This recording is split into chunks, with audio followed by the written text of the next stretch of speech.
"Don't look at my wet shirt," said the rich blonde, but the gardener had already seen everything. "Don't look at my wet shirt." Luciana's voice sounded broken, desperate. The water continued to fall on her, completely soaking her. The white fabric of her blouse had become transparent, clinging to her skin like a second layer that hid nothing. The guests formed a circle around her and whispered. Some already held their phones in their hands. "I already looked," he replied. His voice was deep and calm. "But I only saw someone who needed help." Thomas quickly took off his denim jacket and wrapped it around her. His hands touched Luciana's shoulders as he adjusted the fabric on her. That contact lasted only a second, but something ignited in her stomach. "Don't let them photograph you," he whispered, stepping between her and the onlookers. "Go inside. I'll cover you." Luciana nodded, unable to speak. She felt her cheeks burning with shame. The restrained laughter of the society ladies pierced the garden like knives. "Poor Luciana," someone muttered. "What a spectacle." Thomas led her to the mansion's entrance. His body blocked the cameras. The jacket smelled of earth and something else. A man, honest work. Luciana clung to it like a lifeline. "Thank you," she managed to say when they reached the door. He didn't answer, just nodded and stepped back, returning to the chaos of the garden, where water continued to spray from the malfunctioning sprinkler system. Luciana ran up the stairs. Her shoes left wet tracks on the Italian marble. She heard her mother's voice downstairs, controlling the damage, laughing that fake laugh she used when something embarrassed her. She locked herself in her room and fell back against the door. The denim jacket still covered her shoulders. She slowly took it off, examining it. It was old, worn at the elbows, nothing like anything that surrounded her in this house. Someone knocked on the door. Luciana opens. Her mother, of course. "Just give me a minute, Mom." "Open now." Luciana sighed and turned the handle. Berenice Palacios entered like a tornado of expensive perfume and contained outrage. 200 people, she said, without even looking at her. 200 people saw that mess. "It wasn't my fault, the system. I don't care whose fault it was." Berenice finally looked at her. Her eyes slid over the wet blouse. "Go wash up, change, come down in half an hour as if nothing happened." "Mom, I need half an hour." "Luciana, your image is already compromised enough. Don't make it worse by hiding." The door slammed shut. Luciana was left alone. She went to the window overlooking the garden. Below, she saw Thomas working on the sprinkler system. It was already dark, but he was still there, illuminated by the garden lights, fixing the mess. The other staff had left, the guests had gone, but he remained. Her phone vibrated. A message from Sebastian. "Hey, are you okay? They told me what happened. Sorry, love. Let's talk tomorrow. I have a business dinner." Luciana threw the phone on the bed.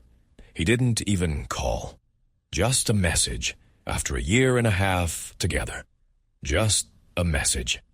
She mechanically took a shower, letting the hot water wash away the shame, but she couldn't stop thinking about those hands adjusting the jacket on her shoulders, about that voice telling her he only saw someone who needed help.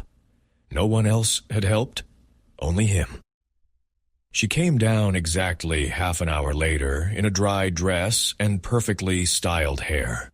Her mother intercepted her in the hallway. "Much better. I managed to control the damage. I told everyone it was a funny, unfortunate accident. Nothing more."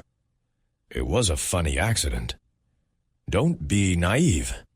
Berenice lowered her voice. "Carolina Mendez already asked me if you've been drinking. Beatriz hinted that you've gained weight. You need to be more careful." Luciana felt something break inside her. It wasn't the first time. It had been breaking for 4 years since she returned from Europe with her degree in botany that no one had let her use. "I'm going to get some air," she muttered. "Don't be long. Fernando wants to talk to you." Her father wanted to talk. That was never good. Luciana went out into the garden through the back door. The cold December air hit her face. She walked along the stone paths, moving away from the lights of the house. She found him putting away his tools in a small shed. He was still without his jacket. "Here," she said, holding out the clothing. "Thank you for lending it to me." Thomas looked up. His eyes were dark, unreadable in the dim light. "Nothing to thank me for." "Yes, there is. You were the only one who stopped, the only one who helped me." He took the jacket. His fingers brushed against hers for a second. Anyone would have done it. But they didn't. Luciana crossed her arms, feeling the cold. "So why did you?" Thomas looked her straight in the eyes. There was something in that gaze that made her feel truly seen. Not as the Palacio's daughter, not as Sebastian Aguirre's fiancée, just as Luciana. "Because you needed help," he said simply. "It's not more complicated than that." She opened her mouth to reply, but a voice cut through the garden. "Luciana, your father is waiting." It was Berenice, standing on the terrace like a statue of disapproval. Luciana felt the weight of that gaze on her, on both of them. She quickly turned to Thomas. "Thank you again." She walked back to the house, aware of every step, every breath. When she reached the terrace, her mother took her arm with more force than necessary. "What were you doing out there with the gardener, returning his jacket? You could have asked any staff member to do that." Luciana didn't answer. She followed her mother into her father's study. Fernando Palacios sat behind his mahogany desk with a glass of whiskey in his hand and a smile that didn't reach his eyes. "Sit, daughter." So she obeyed. "Sebastian spoke with me today," said Fernando. "He wants to officially ask for your hand on New Year's." Luciana's stomach dropped. "New Year's, Dad? That's in 3 weeks." "It's the perfect moment. You've been together long enough." Fernando took a sip of whiskey. "He's a good man from a good family. You'll be a great match." Berenice approached, putting a hand on Luciana's shoulder. "It's for the best, dear." Luciana looked at her parents. She truly saw them for the first time in a long time. She saw the determination on their faces, the certainty that they knew what was best for her. She opened her mouth to object, but no words came out, only a nod. That night, from her window, she saw the light on in the little garden shed and wondered, what is the gardener who saw everything thinking? Luciana washed the jacket herself at 3 a.m. in the mansion's laundry room while everyone slept. She also ironed it, removed a dirt stain from the collar, sewed on a button that was about to fall off. She didn't know why she was doing it, or maybe she did and didn't want to admit it. She waited in the garden the next morning. It was 7 o'clock. The cold air pierced her bones, but she didn't move from the stone bench. Thomas arrived on time, as always. He stopped when he saw her. "Señorita Palacios." "Luciana," she corrected, standing up, "and I need to return this to you." She held out the jacket. He took it, slowly noticing the details. "You washed it. You got it dirty because of me. It was my job to help you." Luciana crossed her arms. "Your job includes being kind?" Thomas almost smiled. It was the first time she had seen him smile. "That's free?" Silence stretched between them. It wasn't awkward. It was something else. "How long have you worked here?" she asked. 14 months. "We've never talked." "You were never here," he replied. "And when you were, there were always people around." Luciana knew what he meant. Sebastian, her mother, friends who came to visit. Now there's no one. Now there's no one, Thomas repeated. They looked at each other. There was something in those dark eyes that Luciana couldn't decipher. I need to work, he said finally. Of course, yes. Sorry for detaining you. Luciana walked back to the house. She felt his gaze on her back. That same day she found an excuse to be in the garden. She brought a book. She sat on the terrace with a cup of coffee. She didn't read a single page. Thomas worked, trimming the winter roses. His movements were precise, careful. There was something almost hypnotic about how his hands handled the shears. 100 years of solitude? He asked without turning around. Luciana lowered the book. What? By the cover. Now he looked at her. It's a good book. You've read it? Thomas nodded, returning to the roses. Life is not what one lived, but what one remembers, and how one remembers it in order to recount it. And how do you remember it? Luciana felt something stir in her chest. No one in her circle read Gabriel Garcia Marquez. No one quoted literature so offhandedly, as if the words meant something. You like to read? When I have time? And you have time? Thomas shrugged. I make time. In the following days, Luciana found more reasons to be in the garden. She checked the flowers, walked the paths, read on different benches. They always ended up talking. She discovered that Thomas knew more about literature than she did, that he had opinions on architecture, politics, the world, that he actually listened when she spoke. I studied botany in London, she told him one day. 4 years, and now nothing. Luciana plucked a wilted petal. My family thought it was an elegant way to pass the time before marriage. And what did you think? No one had ever asked her that. I thought it was a start. I thought I would work, do something with it, but I came back 4 years ago, and everything stayed the same. Oh, why did you come back? Because my family needed me here. It sounded bitter even to her. Or so they told you. Thomas stopped working and looked her straight in the eyes. Does this life make you happy, or does it just make you look good? The question fell like a stone in calm water. Luciana opened her mouth, but nothing came out. She felt her eyes burning. She blinked quickly. I need to go inside, she muttered, standing up. That night, she couldn't sleep. The question echoed in her head again and again.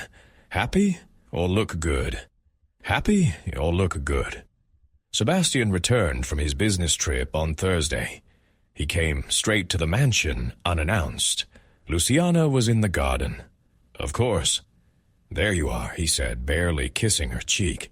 What are you doing here? It's cold. I like the garden. Sebastian didn't even look at the flowers. Have you seen the ring I chose? I sent a photo to your mom. No, so I haven't seen it. It's perfect. 3 carats, princess cut. He smiled, that smile Luciana had seen 1,000 times. They'll be dying of envy at the club. Thomas appeared at that moment, carrying tools. He stopped when he saw them. Sir, he greeted with a nod. Sebastian didn't even turn. The grass is too long, he said, as if Thomas weren't a person. Fix it. It's already scheduled for tomorrow, sir. Do it today. I have a dinner here on Saturday. Thomas clenched his jaw. Luciana noticed it. Yes, sir. Sebastian continued talking about the ring, the party, the guests. He didn't notice when Thomas left, but Luciana saw the tension in his shoulders, how his hands clenched into fists for a moment before relaxing. Are you listening to me? Asked Sebastian. Yes, the ring. 3 carats, perfect. See, you weren't paying attention. He laughed. What is it about this garden that distracts you so much? Everything, Luciana thought. Absolutely everything. Nothing, she said aloud. I just like being here." That same day, after Sebastian left, Luciana found Thomas repairing the central fountain in the garden. Everyone said it needed a full replacement, that it would cost thousands of dollars. He was immersed up to his elbows in the mechanism, covered in rust and water. "What are you doing?" "Fixing it," he replied without looking up. "They said it couldn't be fixed." They were wrong. Luciana approached, fascinated. She watched him work for 20 minutes. His hands moved with absolute knowledge.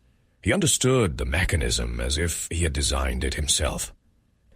"Where did you learn this?" Thomas hesitated before answering. "I studied engineering a long time ago."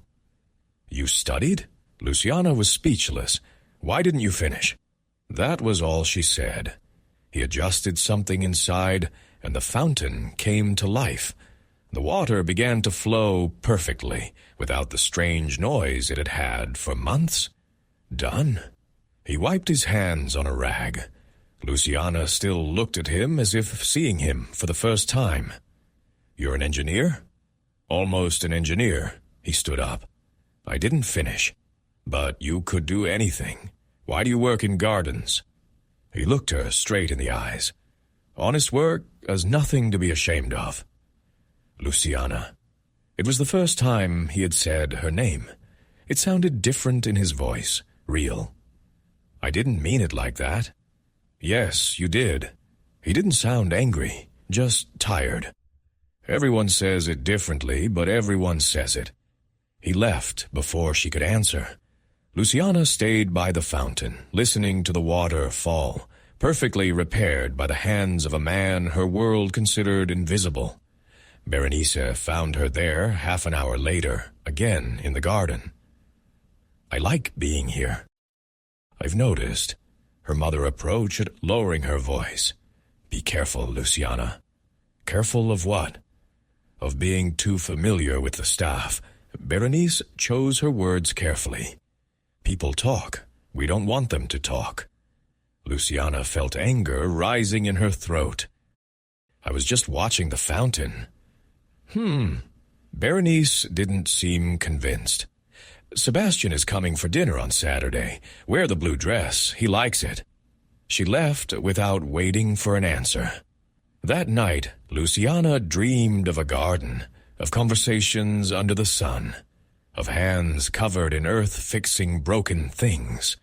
She woke up feeling more rested than in months, and realized something that horrified her. She was happier in 10 minutes of conversation with the gardener than in 18 months with her fiancé. The Christmas dinner at the Aguirre house was exactly what Luciana expected. Perfect, cold, and endless. Sebastian stood up in the middle of dinner. His glass of red wine clinked. "I want to make an announcement," he said, smiling at the whole table. Luciana felt her stomach drop. "I have asked Fernando for permission to propose to Luciana on New Year's." Applause, congratulatory shouts. Sebastian's mother wiped away tears that seemed rehearsed. Fernando raised his glass. "It will be an honor to unite our families." Everyone raised their glasses. Luciana raised hers mechanically. The wine tasted like metal. "Aren't you happy?" whispered Sebastian's cousin next to her. "It's the match of the year." Match, as if it were a business deal. Luciana smiled and nodded because that's what was expected of her. That night in the car on the way home, Berenice wouldn't stop talking. "The party will be in the garden, little lights everywhere, a live orchestra, fireworks at midnight." "Sounds beautiful," Luciana lied. "Expensive, maybe even more." Berenice checked her phone.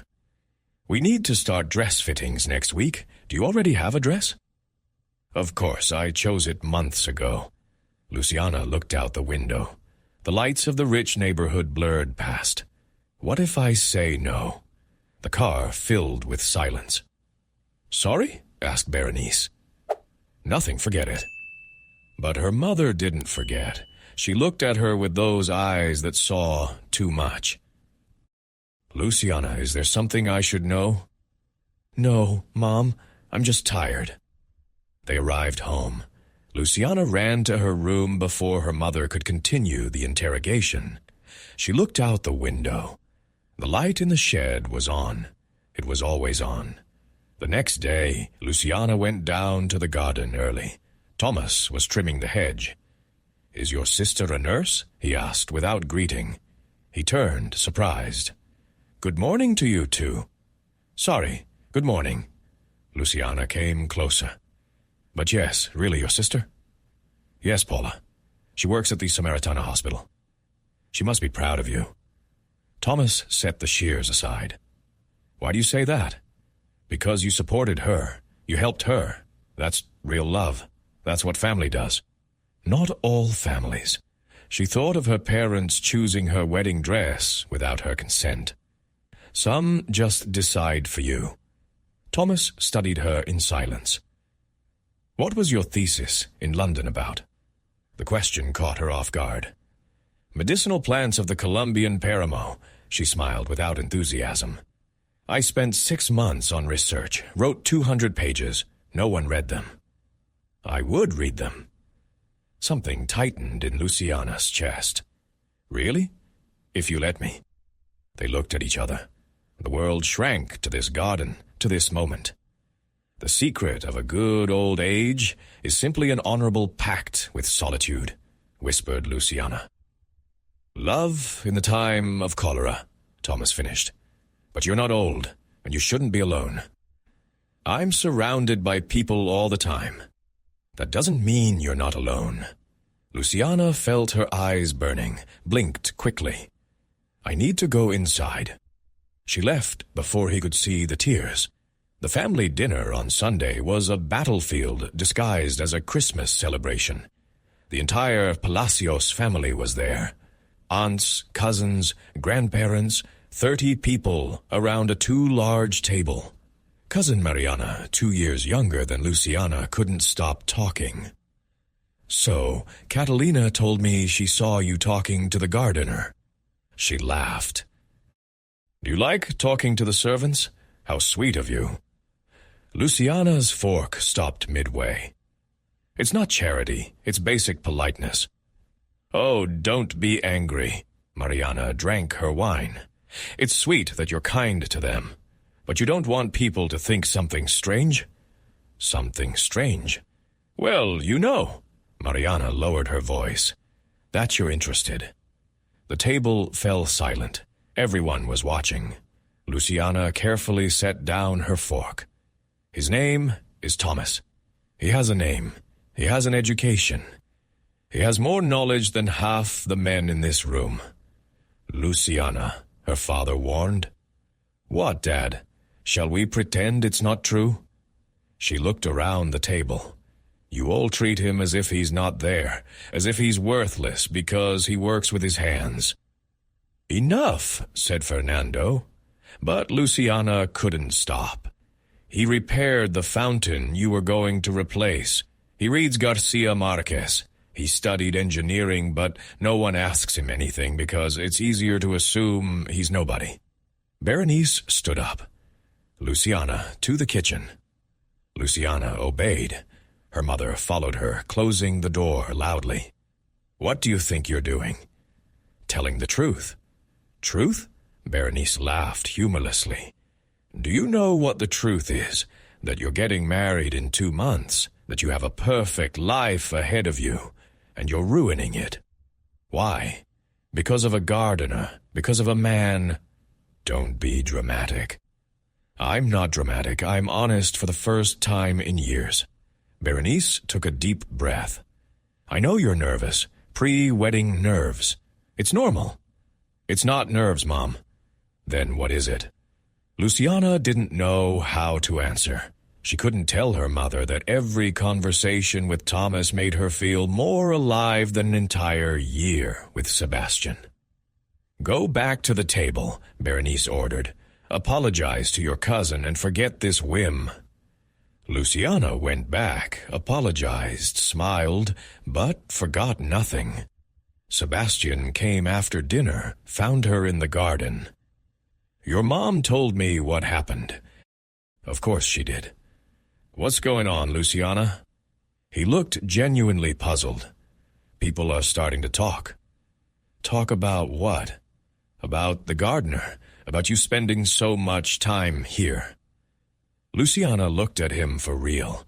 She saw a handsome, successful man from a good family. She saw the future everyone expected for her, and she felt nothing. "I just like the garden." "It looks bad." Sebastian came closer. "I don't care if you're kind to the staff, but there are boundaries." "Boundaries?" "Yes, boundaries." He took her hands. "You are Luciana Palacios. You will be Luciana Aguirre. That means something." "It means I can't talk to certain people? It means I have to watch appearances?" There it was, the naked truth. Appearances. Not what I feel, not what I want, just how it looks. "I understand," she said quietly. Sebastian smiled with relief. "I knew you'd understand. You're smart." He kissed her forehead. "See you tomorrow. We need to look at the menu for the party." He left, humming. Luciana was left alone in the garden. She looked at the shed. The light was on. What was Thomas doing in there? Reading? Thinking? Dreaming? Did he ever think of her the way she thought of him? She stayed outside until the cold forced her in. That night, she didn't sleep. Stared at the ceiling, counting the days until New Year's, until her life was sealed forever. The storm came without warning. One second, the sky was gray. The next, it was pouring over the wealthy neighborhood. Luciana was in the garden when it started. She should have run to the house. She didn't. She went to the greenhouse. She knew Thomas would be there. He always worked there on Wednesdays. The rain soaked her in seconds. Hair stuck to her face. Clothes clung to her skin. She entered the greenhouse and closed the door. The sound of rain on the glass was deafening. Thomas was repotting orchids. He turned, hearing her enter. "Luciana, hi." They looked at each other, she dripping onto the cement floor. "You're all wet." "Seems to be my fate." She laughed, wringing out her hair. "I always end up wet around you." Thomas didn't smile. "Doesn't it bother you, getting wet?" It was the same question from weeks ago, but now it sounded different, more intimate. "Nothing bothers me anymore," she replied. It wasn't true. Everything bothered her. But in that moment with the falling rain, and only the two of them in that space of glass and plants, it felt true. Thomas handed her an old towel he used for cleaning tools. "Thank you." She dried her face, her hands. It didn't help much. "You should go to the house." "I don't want to go to the house," said Luciana. "I don't want to." She said it with more force. "There are only plans and talks about dresses and people telling me how I should feel." Thomas set down the trowel in his hands. "And how should you feel?" "Excited, happy, grateful." Luciana sat on a wooden bench. "As if it's the best thing that could happen to me, and it's not." "I don't know." She hugged herself. "A person is supposed to know." Thomas slowly approached, sat next to her, leaving space between them. "My mom used to say that when it's right, you don't have to convince yourself." He looked at the rain. "You just know." "Your mom?" She regretted it as soon as she said it. He never talked about his family. "Yes, she's gone." "I'm sorry." "It was a long time ago." Luciana wanted to ask more, but something in his voice told her it wasn't the time. "Sebastian is proposing to me in 5 days," she said instead. "At the New Year's party, in front of everyone." "I know. All the staff knows." "And what do you think?" Thomas turned to her. His eyes were dark and impossibly unreadable. "It doesn't matter what I think. It matters to me." Silence filled with the sound of rain. Huge drops hit the glass like drums. I think, Thomas chose his words carefully, I think you deserve to be happy. Not to look happy. Be happy? What's the difference? One you feel here, he touched his chest. The other you act here, he touched his face. Luciana felt something break inside. I don't know if I've ever been truly happy. Then why are you going through with it? It was the question no one dared ask her, not even herself. Because it's expected. Because it's the life I was given. Because it's safe. Because I'm afraid. Of what? Of disappointing everyone. Of being inadequate. If I'm not the Luciana Palacios everyone knows. Thomas turned fully to her. Do you know what the freest day of my life was? He didn't wait for an answer. The day I lost everything. My studies, my plan, my perfect future. Everything collapsed. And that made you free? It forced me to decide who I was without all that. He almost smiled. Turns out I liked the person I found more. Luciana looked at him for real. She saw the lines around his eyes, his calloused hands, the calm he radiated. How do you do it? What? Be at peace with yourself? I stopped living for the approval of others. He shrugged. I work honestly, help my sister, read when I can, sleep well at night. It sounds simple. It is, but it's not easy. The rain intensified. The world outside disappeared behind curtains of water. Sometimes I think about what it would be like, Luciana started. No, don't go down that road. Thomas stood up. It's not fair to either of us. But Luciana also stood and approached him. Thinking about you isn't fair?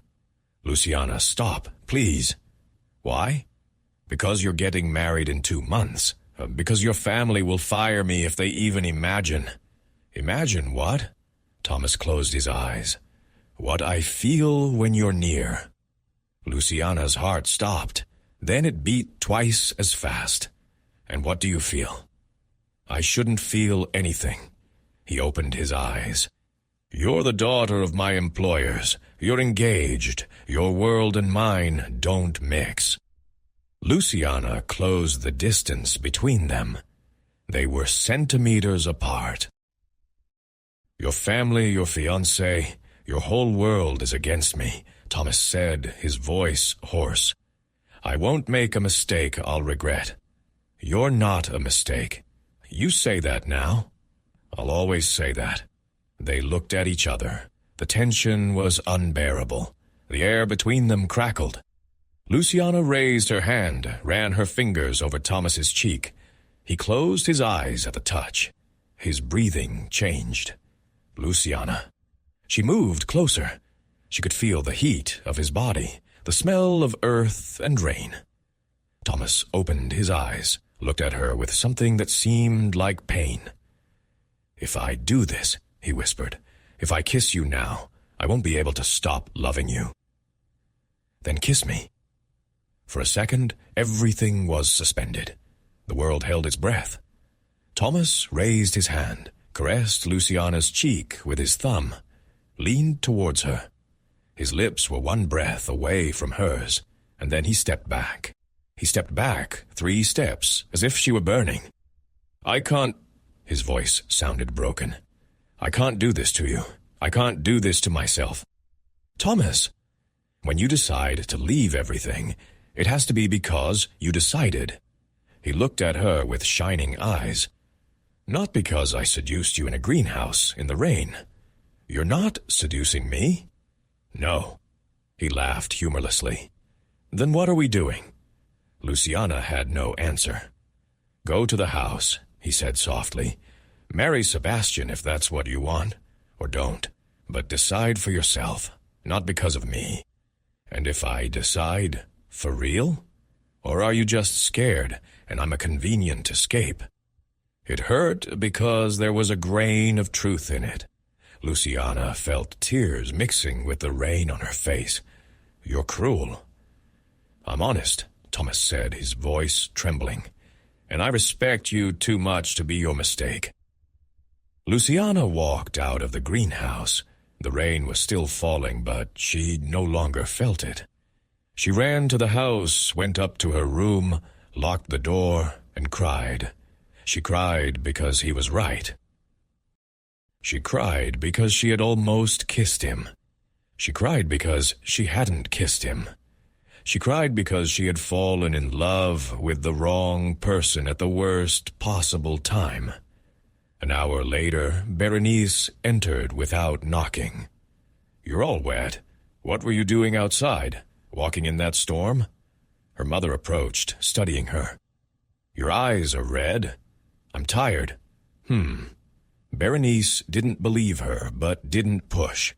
"Sebastian is coming tomorrow. He's bringing the ring." Luciana's stomach flipped. "Tomorrow? New Year's is almost a week away." "He wants you to have it earlier, to get used to it." She smiled. "It's huge, apparently." Luciana nodded because she couldn't speak. The next day, Sebastian came with a box of blue velvet. He opened it with ceremony. The ring sparkled dazzlingly under the light of the hall. 4 carats. He was proud. Princess cut, VVS1 clarity. He said it as if they were car specifications. "It's beautiful," Luciana lied. Sebastian put it on her. The ring weighed like a chain. "Take a picture, post it on Instagram." He handed her his phone. "Everyone is waiting." Luciana looked at the ring on her hand. It sparkled with thousands of cold reflections. She thought of calloused hands caressing her cheek, of dark eyes telling her she deserved to be happy. "Luciana," Sebastian insisted, "the photo." "Later," she managed to say. "Not now." "Why not?" "Later." Sebastian frowned, but didn't argue. That night, Luciana sat by the window. The ring was still on her hand. She hadn't taken it off, but she hadn't photographed it either. She looked at the shed. The light was off for the first time in weeks, and she knew Thomas was also awake in the dark, thinking of her as she thought of him. The Naguel Club sparkled like a jewel. Little lights hung on every tree. The orchestra was tuning its instruments on stage. Luciana looked at herself in the bathroom mirror. The gold dress made her look like someone else. Someone happy, someone excited, someone who wasn't her. "You look beautiful," her mother said behind her. "Thank you. It's your night, dear." Berenice adjusted a strand of her hair. "Everything will be perfect." Perfect, that word again. They entered the hall. 200 people were already there, talking, laughing, drinking champagne. All the elite of the wealthy neighborhood gathered to witness the engagement of the year. Sebastian waited for her in the center. He had already had 2 drinks. There was a gleam in his eyes that appeared when he drank. "Here's my bride." He kissed her on the lips.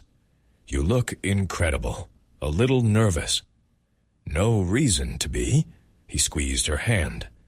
"Everything is planned. At midnight, when the fireworks start, I'll get down on one knee. You'll say, 'Yes.' Everyone applauds. Simple." As if sealing her life was a rehearsed choreography. The night progressed in slow motion. Luciana smiled, danced, accepted congratulations for an engagement that hadn't happened yet, but that everyone took for granted. At 11:30, she needed air. She went out into the club's gardens. There were few people outside. It was cold, and then she saw him. Thomas was standing by the flower beds, fixing something in the lighting system. He was wearing the club's staff uniform. She didn't know he worked there too. Their eyes met across the distance. He stood still. She couldn't move either. Luciana wanted to run to him, wanted to tell him so much, but her father's voice cut through the night. "Luciana, it's almost midnight. Sebastian is looking for you." Fernando took her arm firmly, possessively. He led her back inside. Luciana looked back once more. Thomas was still standing there, watching her, and in his eyes she saw something that broke her. Farewell. The lights dimmed. The countdown began. 10. Sebastian took her hand, led her to the center of the hall. 9. Spotlights lit up. Everyone formed a circle around her. 8. There was no escape. 200 pairs of eyes on her. 7. She saw her mother, her father, everyone waiting. 6. The orchestra began to play something romantic. 5. Sebastian got down on one knee, pulled out the box with the ring she knew. 4. Phones rose. Everyone was filming. 3. Luciana Palacios, Sebastian began in a clear, strong voice. 2. Will you do me the honor? 1. She couldn't breathe. The hall spun. Of marrying me. Happy New Year. Fireworks exploded outside. Lights flashed. Luciana looked at the ring, looked at Sebastian, looked at the expectant faces, thought of the greenhouse, the rain, the hands that had almost touched her but stopped out of respect. Yes. Her voice sounded empty, but she said it. Yes. The hall erupted in applause. The orchestra played louder. Sebastian put the ring on her and kissed her in front of everyone. Luciana felt as if she were watching a scene from the outside, as if it were happening to someone else. Congratulations, everyone shouted. The next 2 hours were a fog of hugs, cheek kisses, congratulations. What a beautiful ring. You're the perfect couple. It's about time. Luciana smiled, nodded, played her part, but inside she was dying. At 3 a.m. they were finally able to leave. Sebastian was drunk and her father drove him home. Luciana told her parents she wanted to sleep at her apartment, not in the mansion. Are you sure? Asked Berenice. I thought you'd want to celebrate with us. I'm tired, Mom. Berenice studied her but nodded. Okay, rest. Tomorrow we start the real preparations. Luciana got into her car, drove on autopilot. She didn't go to her apartment. She drove to the Palacios mansion, to the garden, to the shed. The light was on. She knocked on the door once, twice. Thomas opened. Behind him was a half-packed box. What are you doing? She asked. Packing. He didn't even seem surprised to see her. I'm leaving for Cali tomorrow. Cali? My sister moved there. It's time for me to go. Why? Thomas looked at her with tired eyes. Because I can't stay here and watch you marry him. Luciana felt tears flowing. I said yes. I know. I saw. But every one of my thoughts was of you. Silence fell like a stone. Luciana, go home. No, please. She didn't back down. I can't keep pretending. You have to. I love you. The words escaped before she could stop them. Thomas closed his eyes. Don't say that. It's true. I fell in love with you. I don't know exactly when. Maybe when you covered me with your jacket, or when you fixed the fountain, or when you asked me if I was happy. The tears didn't stop. But I love you. I just got engaged to another man in front of 200 people. Luciana, tell me you don't feel the same. She challenged him. Look at me and tell me you feel nothing. Thomas opened his eyes. They were shining. I've been in love with you for months, since the day with the sprinkler, when I saw you embarrassed and beautiful and real. His voice trembled. But that changes nothing. It changes everything, doesn't it? Your family, your life, your... Luciana kissed him. Without thinking, just acting, stood on her toes and pressed her lips to his. For a second, Thomas didn't react. Then something in him broke. He pulled her to his body, deepened the kiss. One hand on her waist, the other on the back of her neck. It was like falling and flying at the same time. Luciana ran her fingers through his hair. Everything disappeared except this, except them. When they parted, both were breathing heavily. This is madness, whispered Thomas. I know. It will destroy us. I don't care. He kissed her again, more desperately, as if it were the last time. Thomas closed the shed door behind them. What followed was a mixture of tenderness and despair. Clothes fell, hands explored, whispers in the dark. "Are you sure?" he asked into her neck.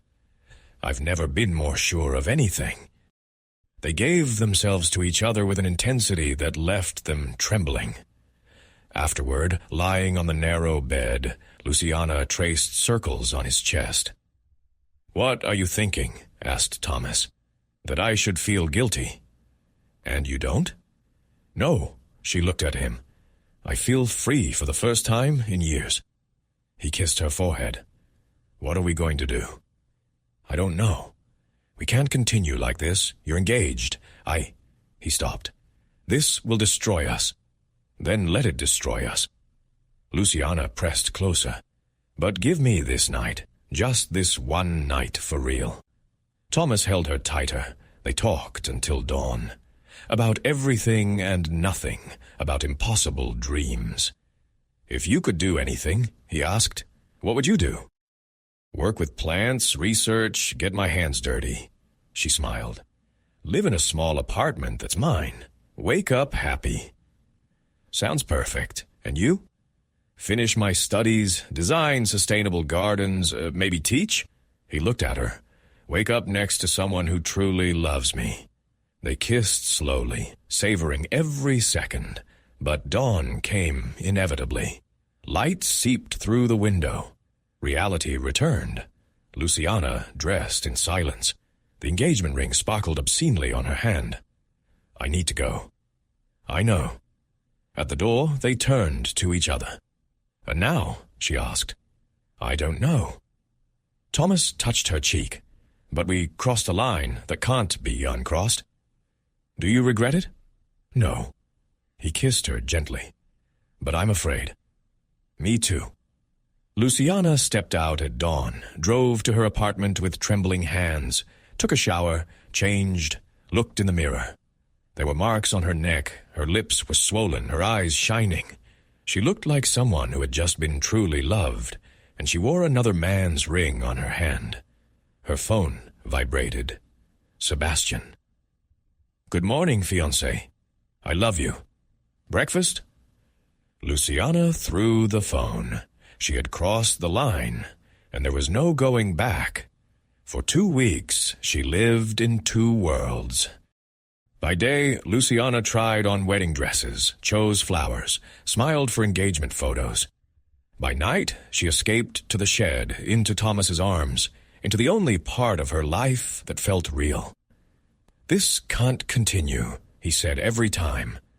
"I know," she replied every time, but neither could stop. It was a Tuesday night.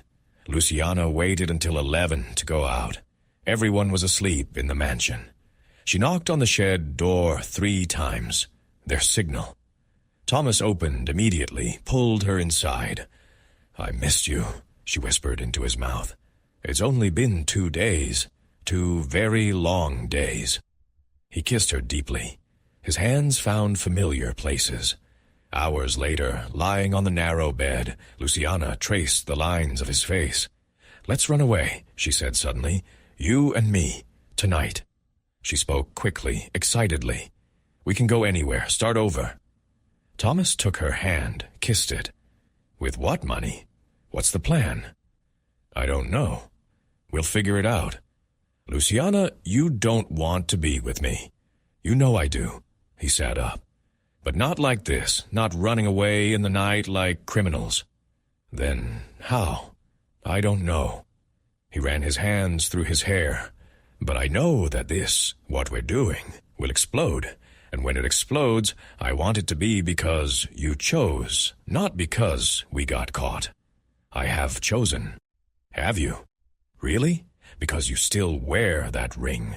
You still live in that house. You still—" A knock on the door froze them. "Thomas," Berenice's voice cut through the wood. "Open this door." The world stopped. Luciana jumped from the bed, searched for her clothes with trembling hands. "Luciana, I know you're in there." Another knock. "Open or I'll break the door down." Thomas quickly dressed, looked at her. "Whatever happens, I love you." He opened the door. Berenice was there, her face distorted with rage. Fernando was behind her. Her mother's eyes went from Thomas to Luciana, from disheveled hair to messy clothes, to the unmade bed. "No," whispered Berenice. "No, no, no." "Mom, be quiet." A scream sounded in the night. "The gardener, have you completely lost your mind?" Fernando pushed his wife aside, entered the shed like a storm.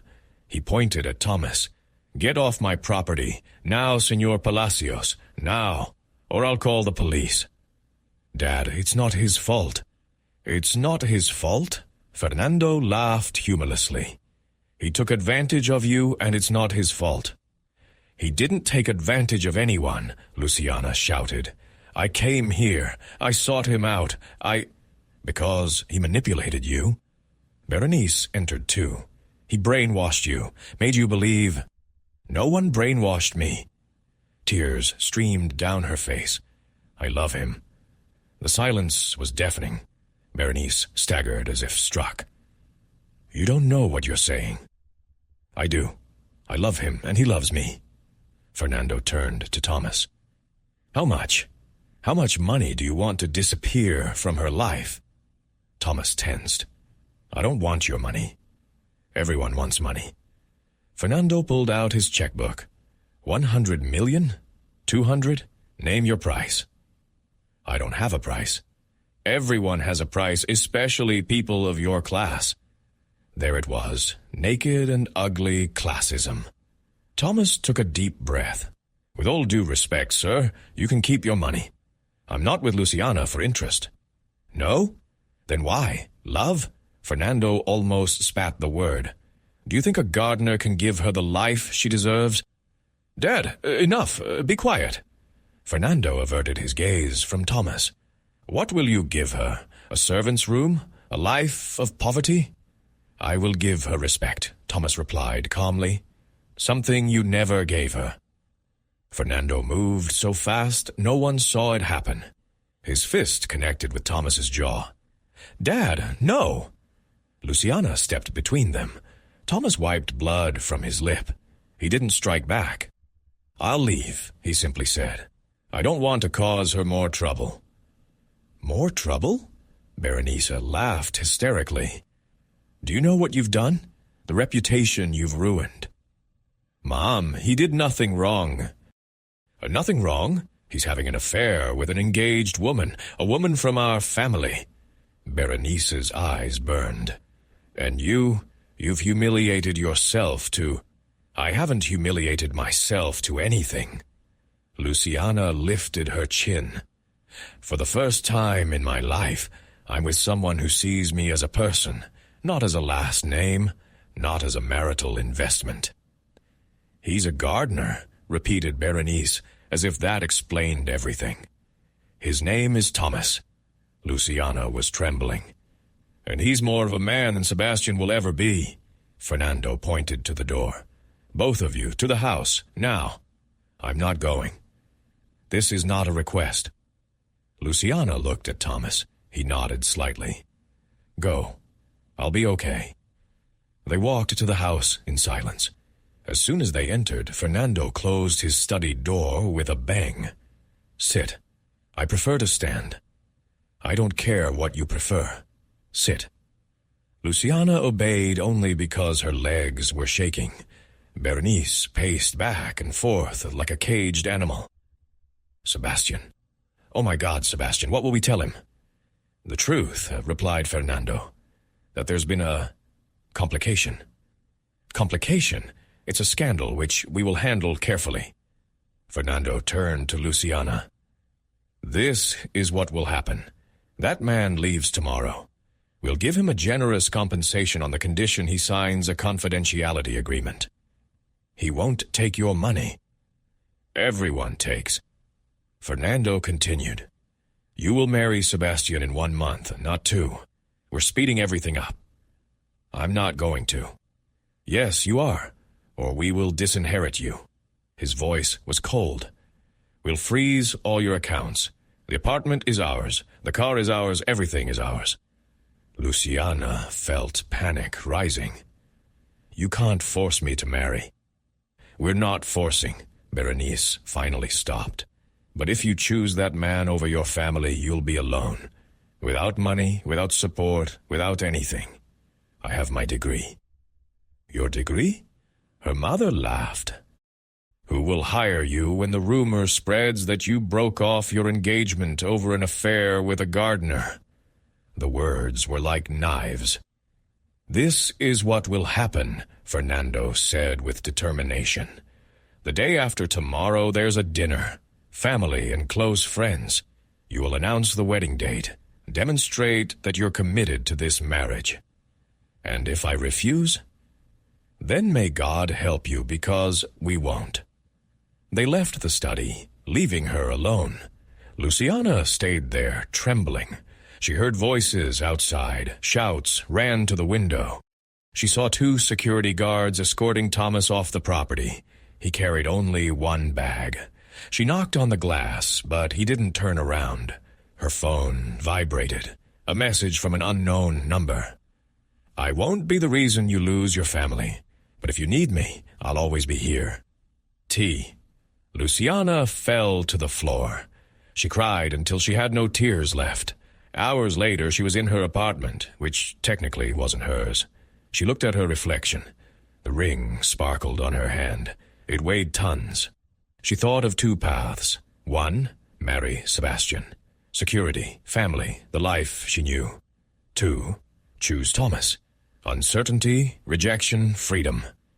She remembered the day with the sprinkler, the shame, the water, the laughter, and Thomas's hands covering her shoulders. His voice telling her he only saw someone who needed help. That's who she wanted to be. Someone who helped, someone who truly loved, someone brave, not someone who lived for appearances. Her phone rang. Berenice. Dinner the day after tomorrow at 8 Ala. Don't be late. Wear the dress we bought you, and for God's sake, smile. Luciana looked at the message, then looked at the ring, and realized she had 48 hours to decide who she wanted to be. The dress cost more than Thomas's annual salary. Luciana looked at herself in her bedroom mirror. Ivory, silk, pearls around her neck, hair perfectly styled. She looked like a bride, looked like a doll, looked like anyone but herself. Downstairs, she heard voices. 50 guests had already arrived. Close family and close friends, they said. An intimate dinner to announce the official wedding date. A beautiful trap. Her phone vibrated. A message from Paula, Thomas's sister. My brother is taking the bus at 9:01 p.m. South Bus Station, if you need to know. Luciana looked at the clock. 7:30. A knock on the door. Luciana, it's time, called Berenice. She went down the stairs as if in a funeral procession. The guests turned to look at her. They smiled, applauded. Sebastian waited for her below, kissed her cheek. He smelled of whiskey. Perfect, he whispered. Everything will be perfect. He led her to the dining room. The table sparkled with crystal and silver. 50 people sat and waited. Dinner passed like a blurry dream. Luciana ate without knowing what, smiled without feeling anything. Fernando stood for a toast. His glass clinked with crystal. Dear friends, family, we are here to celebrate the union of 2 exceptional families. Polite applause. Sebastian and Luciana represent the best in our society. Education, tradition, values. He looked directly at his daughter. Preserving the family heritage is fundamental in these times. Heritage, as if they were merging companies. Sebastian's father also stood. My son chose well. Luciana is the type of woman every man of our standing needs. Needs? Not loves, not chooses needs. Luciana looked at the ring on her hand. The diamonds reflected the light. Cold, empty, perfect. She thought of Thomas at the bus station, alone, leaving, not asking her to choose him, not begging, just leaving because he had too much pride to be her secret, too much respect to ask her to sacrifice everything. And she was here, looking perfect, being perfect, dying inside. Sebastian stood. Everyone waited for his speech. I want to thank everyone for being here. He took Luciana's hand. I especially want to thank this extraordinary woman for agreeing to be my wife. More applause. We have decided, he made a dramatic pause, to marry on February 14th, Valentine's Day. Gasps of excitement, exclamations. Just a month? I know it's fast, but when you find the right person, he looked at her, why wait? Everyone looked at Luciana, waiting for her confirmation, her smile, her consent. She opened her mouth. No. The word came out clearly, loudly. The dining room fell silent.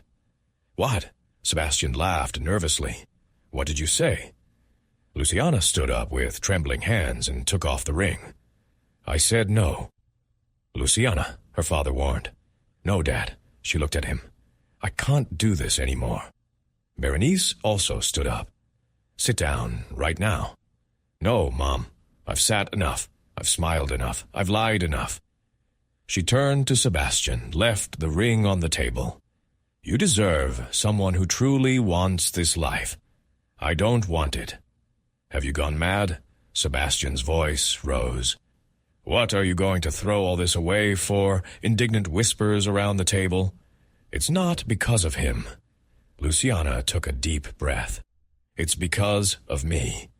She looked at the 50 faces watching her. Family, friends, the elite of the wealthy neighborhood. All my life, I've lived for the approval of this table. To look good, to be the right daughter, the right fiancée, the right person. Her voice trembled, but she continued. I met someone who showed me there's a difference between looking happy and being happy.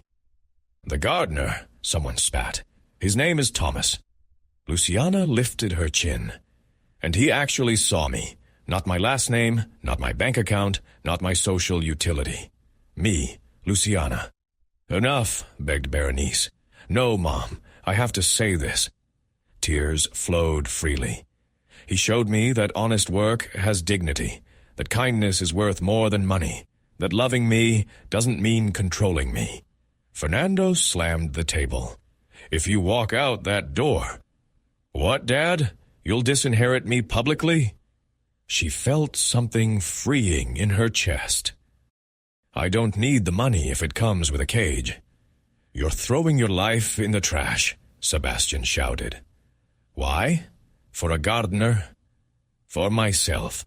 Luciana looked him straight in the eyes. For something you'll never understand.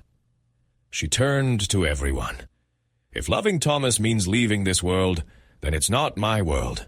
If being myself means losing this family, her voice strengthened, then I'll have to learn to live without it. Berenice was crying. Fernando was red with rage. Sebastian looked at her as if he didn't know her. Maybe he never had. Luciana walked to the door. Each step felt like breaking chains.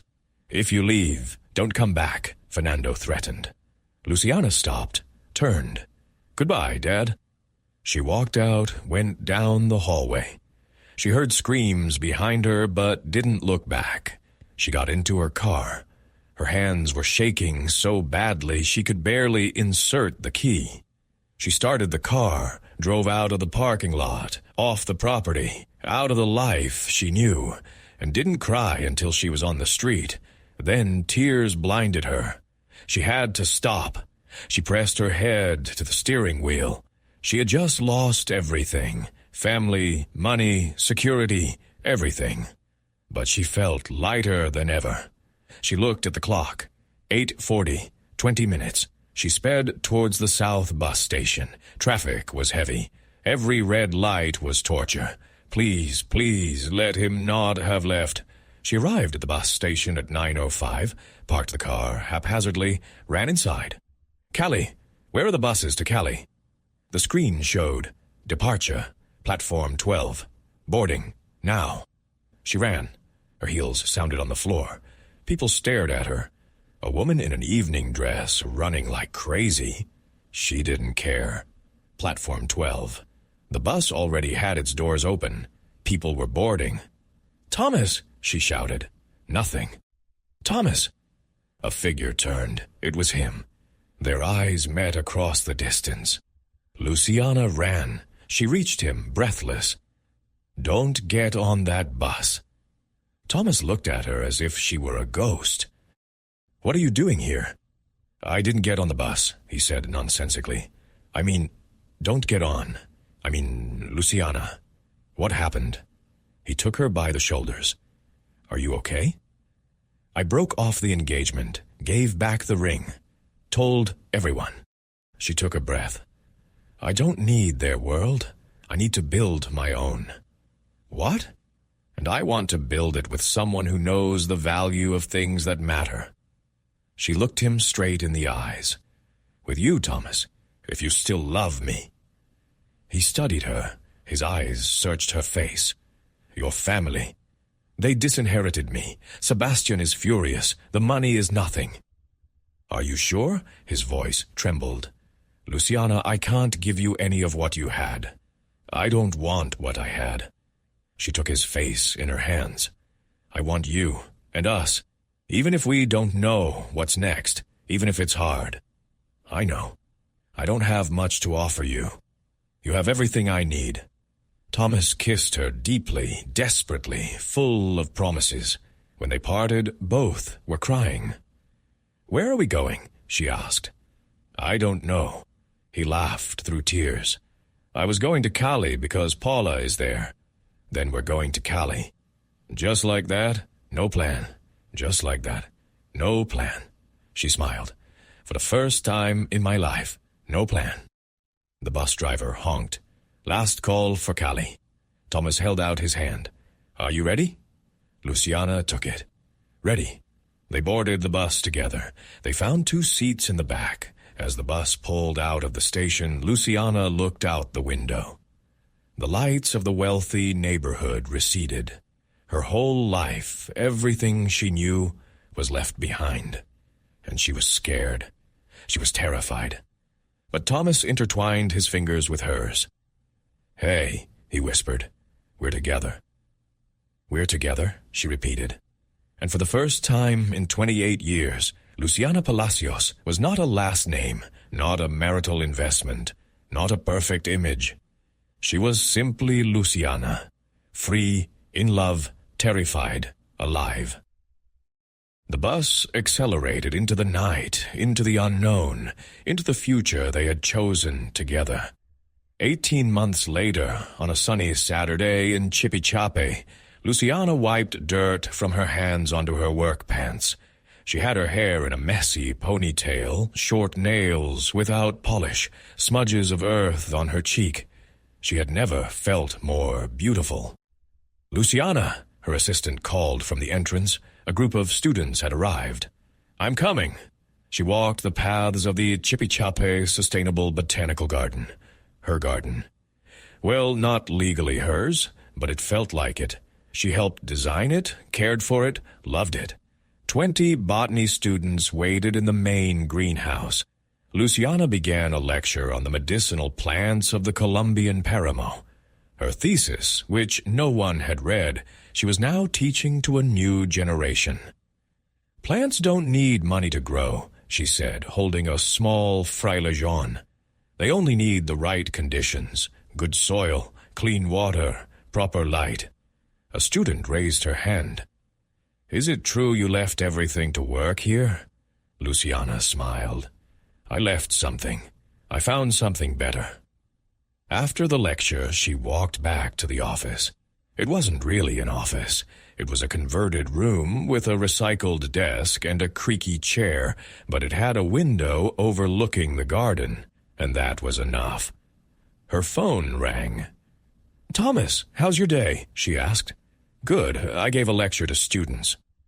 "We finished the design for the park on the boulevard. The mayor approved it." Luciana smiled. Pride filled her completely. Love, that's incredible. You're incredible. He paused. Do you remember what day it is? Saturday? Yes, but, oh no. Luciana laughed. I forgot something. 18 months ago, we got on a bus together. Something tightened in her chest. Sweet, warm. 18 months. The best 18 months of my life, he said softly. And mine too. I'll see you at home. I have a surprise. What surprise? If I tell you, it won't be a surprise, he laughed. I love you. I love you more. He hung up. She stayed looking at the phone for a minute. 18 months. It felt like yesterday and a lifetime. The first months in Cali were hard. They lived with Paula in her one-room apartment. Luciana worked as a waitress while Thomas resumed his engineering studies. Money was tight, sometimes not enough, but they had each other. Paula turned out to be their salvation, the sister she never had. She coached her for job interviews, taught her to budget, introduced her to friends. And 8 months after the scandal, when Berenice fell ill with pneumonia, Paula was her nurse. Your daughter asks about you every day, Paula told Berenice, but she's afraid to call. I'm afraid too, her mother admitted. Paula gave her Luciana's phone number. Fear doesn't go away on its own. You have to face it. Her mother's call came on a Tuesday evening. Luciana, it's Mom. They cried, both of them, for an hour. They didn't resolve everything that day, nor that month, nor even that year, but they started. Fernando took longer, another 6 months. But one afternoon, he appeared in the garden where Luciana worked. You look... He didn't finish the phrase. Dirty. Luciana smiled. Happy. Her father had moist eyes. You look truly happy. They hugged for the first time in a year. Now Luciana left the garden at 5 o'clock. She took the Transmilenio home to her apartment in Teusaquillo. 40 square meters, 1 room, a small kitchen. It was perfect. She opened the door and stopped. There were candles everywhere, flowers, soft music. Thomas stood in the middle of it all in a suit, smiling nervously. What is this? 18 months isn't very long, he began, but it's enough to know. He got down on one knee. Luciana's heart stopped. I know I can't give you mansions or trips to Europe or expensive jewelry. He pulled out a small box. But I can give you my life, my respect, my love, every day, forever. He opened the box. A simple gold band. No diamonds, no ostentation. Will you marry me? Luciana also got down on her knees. She took his face in her hands. Yes, 1,000 times, yes. She kissed him through tears, through laughter. He put the ring on her. It fit perfectly. 3 months later, they married in the botanical garden. 50 people, family and real friends. Not out of obligation, out of love. Luciana wore a simple ivory dress. She bought it herself with her salary. It cost as much as a dinner in her former life, but it was hers, chosen by her. Paula was her maid of honor. Berenice cried in the front row. Fernando walked her down the aisle. His hands trembled. I'm proud of you, he whispered as he gave her away. Proud of the woman you've become. There was no orchestra, just a guitar. No 500 guests, just those who mattered. When Thomas said, I do, his voice trembled with emotion. When Luciana said, I do, she felt her entire past had aligned for this moment. You may kiss the bride, said the judge, and Thomas kissed her as if they were the only two in the world. The wedding photos didn't appear in society magazines. There were no glamorous reports, but Luciana's favorite photo was framed in the living room. Both were laughing. He had dirt on his suit from helping with the decorative plants. She had smudged makeup from tears of happiness. They were completely themselves. On her wrist, Luciana wore something she never took off. A bracelet Thomas had made from the button of his denim jacket. The jacket that had covered her on the day with the sprinkler, when it all began. "Why did you keep this button?" she asked when he gave it to her. "Because that day I saw the person you would become. Brave, authentic, free. I fell in love with that person before you even knew her yourself." Now, lying in their bed in their small apartment, Thomas traced circles on her back. "Do you ever regret it?" he asked quietly. "Regret what?" "Everything you left behind." Luciana thought about it honestly. "Sometimes I miss my family, the way they were before." She snuggled closer. "But I don't miss the life. I don't miss the cage. If I could go back, with all the money but without you, I would lose the only thing that's worth anything." She kissed him. "You saw me, Thomas, when no one else did. You saw me and loved me for who I was. You're easy to love. I wasn't. I was bitter and lost." She smiled. "You found me. We found each other." He was right. It wasn't a story about him saving her or about her sacrificing herself. It was a story of two people choosing to build something together. Not in her world, not in his world, but in their own world, made to their measure, with honest work, real love, and the dignity they had earned. It wasn't perfect. There were difficult days, tight budgets, worries, but it was theirs. And every night Luciana fell asleep in the arms of a man who loved her for who she was. Not for her last name, not for her bank account, not for her social utility. For her. Just for her. And that was worth more than all the diamonds in the world. How did you like the story of Luciana and Thomas? Leave your comments below. On a scale from 0 to 10, how would you rate this story? Subscribe to the channel and turn on notifications so you don't miss any of our stories.